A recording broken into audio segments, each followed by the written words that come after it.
Hello నమస్తే అన్న. నమస్తే అన్న మీ పేరన్నా? చంద్రశేఖర్. అన్న ఇప్పుడు బై ఎలక్షన్స్ రాబోతున్నాయి జూబ్లీహిల్స్లో, ఏ పార్టీ వస్తే బాగుంటుందన్న? రూలింగ్ ఉన్న పార్టీ వస్తే మంచిగా ఉంటుంది. రూలింగ్ ఉన్న పార్టీ వస్తే మనకి ఏమైనా పనులు జరుగుతాయి, మనకి ఏమైనా కావాలంటే చేస్తారు.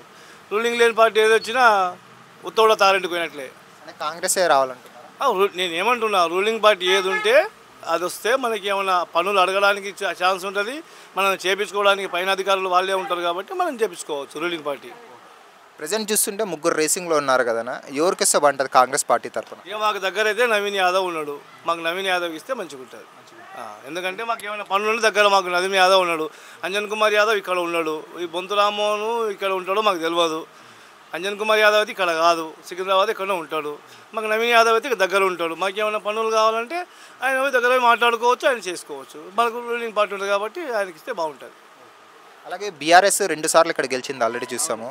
మాగంటి గోపీనాథ్ గారు ఆయన కాలం చేశారు, వాళ్ళ సతీమణి నిలబడుతుంది కదా, ఆమె గెలిచే అవకాశాలు ఏమైనా కనిపిస్తున్నాయి? ఒక మాట నేను ఏమంటున్నా, ఆమె మీద క్రోధం కాదు.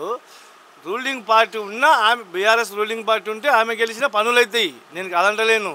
ఇప్పుడు రూలింగ్ పార్టీ ఉండేది కాంగ్రెస్ ఉంది, ఆమె బీఆర్ఎస్ గెలిస్తే ఆమె పోయి పనులు చేయగలుగుతుంది? చేయలేదు కదా. అదే రూలింగ్ పార్టీ బీఆర్ఎస్ ఉంటే ఆమెకి ఇస్తే ఆమె గెలిచింటే పనులు అవుతున్నాయి. మనకు పనులు కావాలి, పార్టీ గురించి కాలేదు కాదు, మనకు పనులు కావాలి అంటే మనకు రూలింగ్ పార్టీ ఉంటే మనం పోయి పనులు మాట్లాడడానికి వస్తుంది. ఎవరికైతే కాంగ్రెస్ తరఫు నుంచి ఎవరైతే మనకు గెలుస్తారో వాళ్ళు పోయి పనులు తీసుకోవచ్చు. మనకు పనులు అయితే మనకు వార్డులు కానీ అన్ని స్ట్రీట్ లైట్లు కానీ ఏ జిహెచ్ఎంసీ పనులు కానీ ఏ పనులు కానీ రూలింగ్ పార్టీ ఉంటే అవుతుందని మాకు కోరిక, అంతే. నవీన్ కుమార్ యాదవ్ గారు అందుబాటులో ఉంటారంటున్నారు కదా, మరి ఆయన పనులు చేస్తారని నమ్మకం ఉందా మీకు? ఏ టైంలో వెళ్ళినా ఎప్పుడు వెళ్ళినా కూడా ఇప్పటి వరకు నవీన్ కుమార్ యాదవ్ రూలింగ్ ఇప్పుడు ఎమ్మెల్యే కాదు, ఆయన ఏం కాదు, ఏమైనా పనులు ఉన్నా చేస్తాడు, ఏదున్నా ఆయన చేస్తాడు. ఇంకా పార్టీ పదవి ఇచ్చిరనుకో, ఒకసారి ఛాన్స్ ఇస్తే కదా తెలిసేది. ఒకసారి ఛాన్స్ ఇచ్చి గెలిపిస్తే చేస్తాడా చేయడని మనకు కూడా తెలుస్తుంది కదా. కానీ చేస్తాడని మా కోరిక, అంతే. చేస్తాడని మా కోరిక.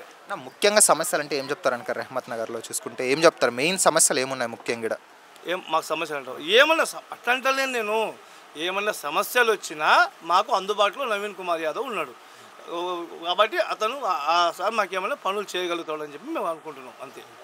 ఏమైనా సమస్యలు ఉన్నా, ఏమైనా పరిష్కారాలు ఉన్నా, ఏమైనా చిన్న చిన్న గొడవలు మాట చెప్తున్నా, ఏమైనా గొడవలు ఉన్నా, ఏమైనా ఇప్పుడు వార్డు పనులు కానీ ఏమన్నా వచ్చిన పనులు కానీ ఏ పనులు వచ్చినా అతను గెలిపిస్తే మాకు మంచిగా ఉంటుందని మేము కోరుకుంటున్నాం, అంతే. మరి టికెట్ కూడా ఆయనకే కన్ఫర్మ్ ఇస్తేనే అంటున్నా నేను, ఇవ్వాలని కోరుకుంటున్నాం మేమంతా. అంజన్ కుమార్ యాదవ్కి అంజన్ కుమార్ యాదవ్ ఇక్కడ లేడు, మాకు ఏమైనా పనులు కావాలంటే మేము ఎక్కడ పోవాలి? అంజన్ కుమార్ యాదవ్ ఇల్లు ఎక్కడ? నవీన్ కుమార్ యాదవ్ మాకు దగ్గర కాబట్టి జూబ్లీహిల్స్ నియోజకవర్గ కాన్స్టిట్యూన్సీ దగ్గరలో ఇల్లు ఉంటుంది అతనికి, ఆ సార్కు, కాబట్టి ఏదైనా చేయగలుగుతాడు అని మా కోరిక, అంతే. ఓకే, థ్యాంక్స్ అన్న. వెల్కమ్. హాయ్ ఫ్రెండ్స్, మా ఫ్యూచర్ టుడే ఛానల్ చూస్తున్నందుకు చాలా థ్యాంక్స్. మరిన్ని లేటెస్ట్ వీడియోస్ కోసం వెంటనే సబ్స్క్రైబ్ చేయండి. అలాగే ఈ బెల్ని కూడా రింగ్ చేసేయండి. మా లేటెస్ట్ వీడియోస్ నోటిఫికేషన్స్ అన్నీ మీ మొబైల్లో వస్తాయి. మా వీడియోస్ మీకు నచ్చితే లైక్ చేయండి, షేర్ చేయండి, నచ్చకపోతే కామెంట్ చేయండి.